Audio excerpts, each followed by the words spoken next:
3 هدايا مقضية في يوم عرفة تتحقق بضمان أهل البيت عليهم السلام، وهو يوم 9 من شهر ذو الحجة، بنص قول الإمام الصادق عليه السلام: من كان زائرا لقبر الحسين عليه السلام في يوم عرفة، ومن كان تحت قبة الإمام الحسين عليه السلام في يوم عرفة، فما هو جزاء من زار قبر الحسين عليه السلام عند الله عز وجل، وماذا سيعطيه؟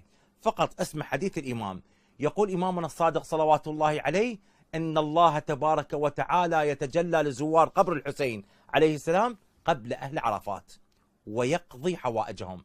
هذه الهدية الأولى فيها قضاء الحوائج. والهدية الثانية: ويغفر ذنوبهم، أي تخرج من ذنوبك كيوم ولدتك أمك، يعني صحيفة بيضاء لا ذنب فيها. والهدية الثالثة أيها الأخوة: ويشفعهم في مسائلهم، أي دعائك مجاب إلى والديك وإلى أخوانك وأخواتك وزوجتك وذريتك وأصدقائك وإلى غير ذلك اللي عندهم حوائج، وأي حاجة تطلبها من الله عز وجل تتحقق ببركة زيارة الإمام الحسين عليه السلام. ف3 هدايا تتحقق عند زيارة الإمام الحسين عليه السلام في يوم عرفة قطعا وحتما بإذن الله تعالى، وهذا ضمان من الإمام المحصوم صلوات الله عليه. فنسأل من الله عز وجل أن يوفقنا جميعا لزيارة الإمام الحسين عليه السلام في يوم عرفة بجاه محمد وآل محمد. فأقول قولي هذا وأستغفر الله لي ولكم.